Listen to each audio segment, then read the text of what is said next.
بسم اللہ الرحمن الرحیم الحمد للہ رب العالمین والصلاة والسلام علی رسولہ محمد وعلی آلہ وصحبہ اجمعین اما بعد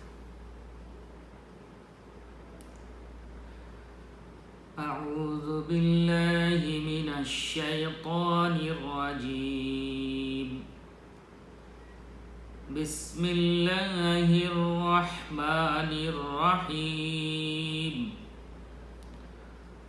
قل اعوذ برب الفلق من شر ما خلق ومن شر غاسق اذا وقب ومن شر النفاثات في العقد ومن شر حاسد اذا حسد۔ میرے دینی و ملی بھائیوں، اللہ تبارک و تعالیٰ کا بہت بڑا احسان اور کرم ہے کہ اس نے ہم لوگوں کو قرآن پاک کی ایک سورۃ الفلق کا ترجمہ اور مختصر تفسیر سمجھنے کا موقع عنایت فرمایا۔ میرے بھائیوں، سورہ فلق اور سورہ ناس دونوں کی مشترک فضیلت مختلف احادیث میں بیان کی گئی ہے۔ مثال کے طور پر ایک حدیث میں نبی صلی اللہ علیہ وسلم نے فرمایا، آج کی رات مجھ پر کچھ ایسی آیات نازل ہوئی ہیں جن کی مثل میں نے کبھی نہیں دیکھی۔ یہ فرما کر آپ نے دونوں صورتیں پڑھی۔ یہ صحیح مسلم کی حدیث ہے۔ اسی طرح ابن عابس جوہنی رضی اللہ عنہ سے آپ صلی اللہ علیہ وسلم نے فرمایا، اے ابن عابس، کیا میں تمہیں سب سے بہترین ذریعہ بچاؤ نہ بتاؤں جس کے ذریعے سے پناہ طلب کرنے والے پناہ طلب کرتے ہیں؟ انہوں نے کہا، ہاں ضرور بتلائیے۔ آپ صلی اللہ علیہ وسلم نے دونوں صورتوں کا ذکر کر کے فرمایا، یہ دونوں معوذتین ہیں۔ معوذ کا معنی کیا ہوتا ہے؟ معوذ کا معنی اللہ تعالیٰ کی حفاظت میں دینا، یعنی ان دونوں کو پڑھنے پر اللہ تعالیٰ کی حفاظت ملتی ہے، اللہ تعالیٰ کی طرف سے پناہ ملتی ہے۔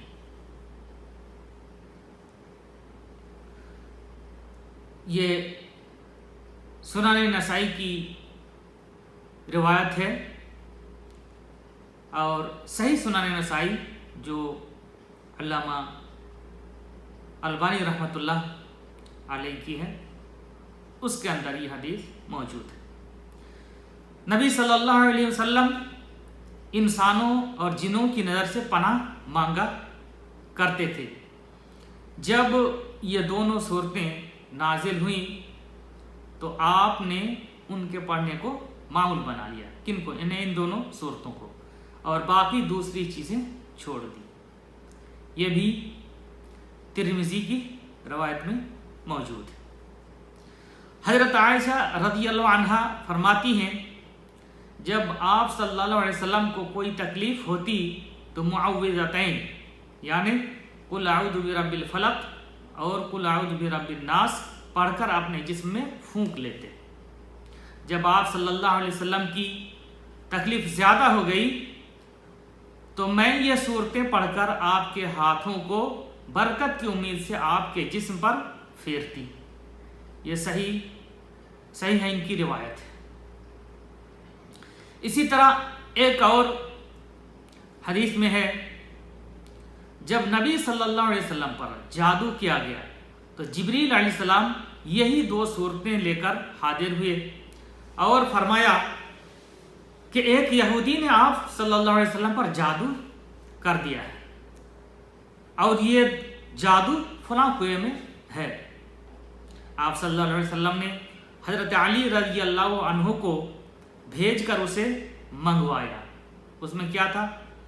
یہ ایک کنگھی کے دندانوں اور بالوں کے ساتھ ایک تانت کے اندر 11 گرہیں پڑی ہوئی تھیں اور موم کا ایک پتلا تھا جس میں سوئیاں چبھوئی ہوئی تھیں۔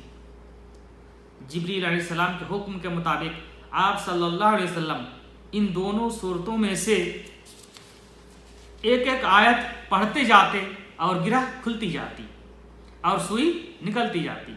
خاتمہ تک پہنچتے پہنچتے ساری گرہیں بھی کھل گئیں اور سوئیاں بھی نکل گئیں اور آپ اس طرح صحیح ہو گئے جیسے کوئی شخص جکڑ بندی سے آزاد ہو جائے۔ یہ بخاری شریف کی روایت ہے۔ ایک اور حدیث میں ہے، آپ صلی اللہ علیہ وسلم کا یہ معمول بھی تھا کہ رات کو سوتے وقت سورہ اخلاص اور معوذتین پڑھ کر اپنی ہتھیلیوں پر پھونکتے اور پھر انہیں پورے جسم پر مل لیتے، پہلے سر، پھر چہرے اور پھر جسم کے اگلے حصے پر ہاتھ پھیرتے۔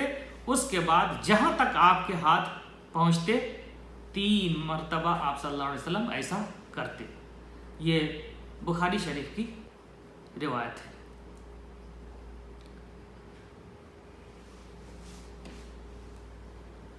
اب ہم لوگ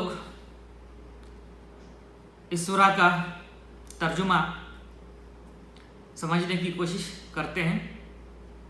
بسم اللہ الرحمن الرحیم، اللہ کے نام سے شروع کرتا ہوں جو بڑا مہربان نہایت رحم والا ہے۔ قل اعوذ برب الفلق، اے نبی کہہ دیجئے میں صبح کے رب کی پناہ میں آتا ہوں۔ من شر ما خلق، ہر اس چیز کے شر سے جو اس نے پیدا کی۔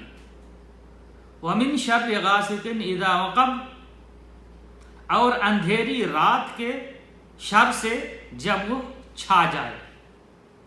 ومن شر النفاثات فی العقد، اور گرہوں میں پھونکے مارنے والیوں کے شر سے۔ ومن شر حاسد اذا حسد، اور حسد کرنے والے کے شر سے جب وہ حسد کرے۔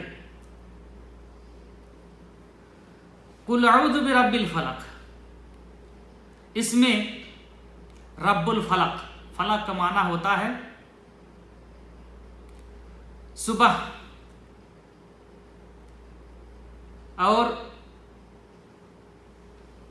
رب الفلق کہا گیا صبح کا رب۔ اس سے اس بات کی طرف اشارہ ہے کہ جس طرح اللہ تبارک و تعالی رات کی اندھیری کے بعد، رات میں جو اندھیرا ہوتا ہے اس اندھیرا کو دور کر کے اللہ تعالیٰ صبح کو لاتا ہے، صبح کی روشنی لاتا ہے، اسی طرح اللہ تبارک و تعالیٰ اس بات پر قادر ہے کہ ایک پناہ طلب کرنے والا جب خوف و دہشت سے پناہ طلب کرتا ہے تو اس کو اس کا خوف اور دہشت کو دور کر کے اس کو امن عطا کر سکتا ہے۔ من شر ما خلق،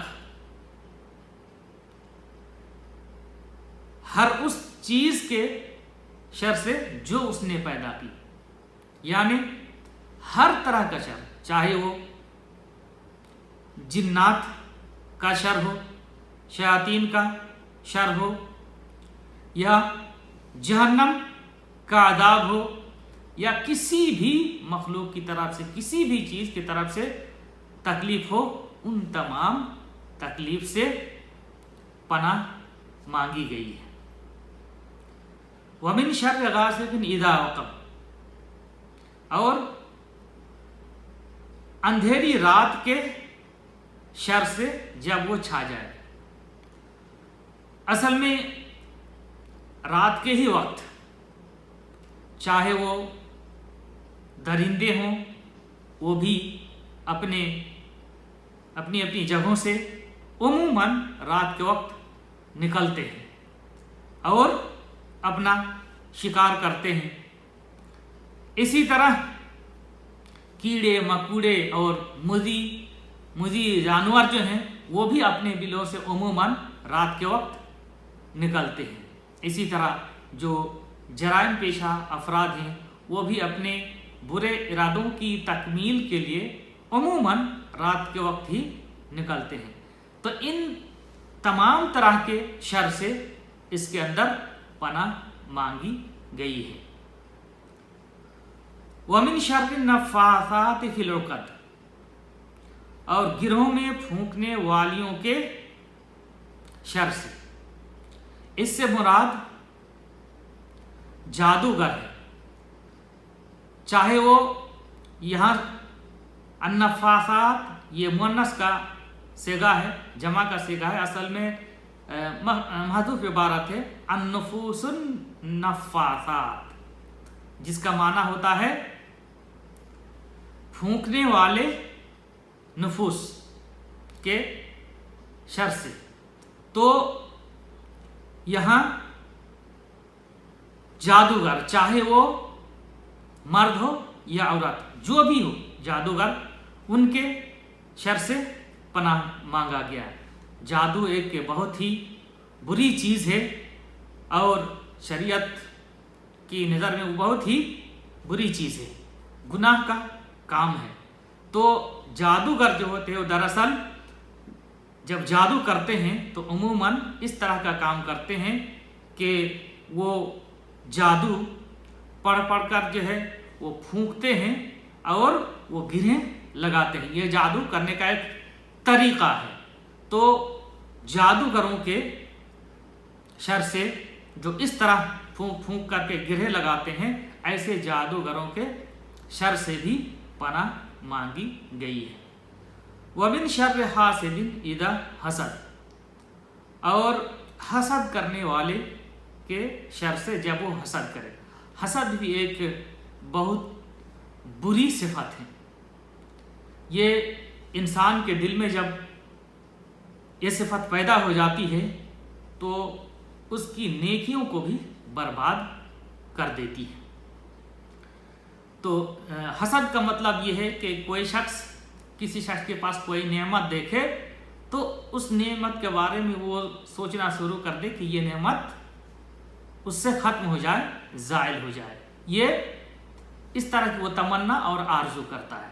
تو اس طرح کی صفت بہت بری صفت ہے، ایسا نہیں کرنا چاہیے۔ تو اس طرح کے حسد کا جو شر ہے اس سے بھی اس آیت کے اندر پناہ مانگی گئی ہے۔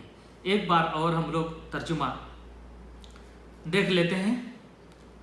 بسم اللہ الرحمن الرحیم، اللہ کے نام سے شروع کرتا ہوں جو بڑا مہربان نہایت رحم والا ہے۔ قل اعوذ برب الفلق، اے نبی کہہ دیجئے میں صبح کے رب کی پناہ میں آتا ہوں ہر اس چیز کے شر سے جو اس نے پیدا کی۔ من شر ما خلق، ہر اس چیز کے شر سے جو اس نے پیدا کی۔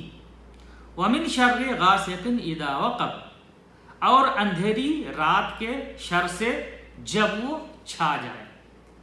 ومن شر النفاثات فی العقد، اور گرہوں میں پھونکے مارنے والیوں کے شر سے۔ ومن شر حاسد اذا حسد، اور حسد کرنے والے کے شر سے جب وہ حسد کرے۔ اللہ تبارک تعالیٰ سے دعا ہے کہ اللہ تبارک و تعالیٰ ہم لوگوں کو قرآن کریم پڑھنے، پڑھانے، سیکھنے، سکھانے کی توفیق عطا فرمائے۔ اللہ تبارک و تعالیٰ قرآن کریم کے اندر جو انسانیت کے لیے پیغامات ہیں ان پیغامات کو سمجھ کر کے پڑھنے کی توفیق عطا فرمائے اور ان پیغامات کے مطابق زندگی گزارنے کی توفیق عطا فرمائے۔ اللہ رب العزت جب تک ہم لوگوں کو زندہ رکھے صحیح ایمان، صحیح عقیدے اور صحیح عمل کی توفیق بخشے، اور اللہ تبارک و تعالیٰ جب بھی ہمارا خاتمہ فرمائے تو خاتمہ بالخیر فرمائے، اور ہماری زبان کا آخری کلمہ کلمہ توحید، کلمہ لا الہ الا اللہ ہو۔ وصلی اللہ علی نبینا محمد وعلی آلہ وصحبہ اجمعین، وجزاکم اللہ خیرا۔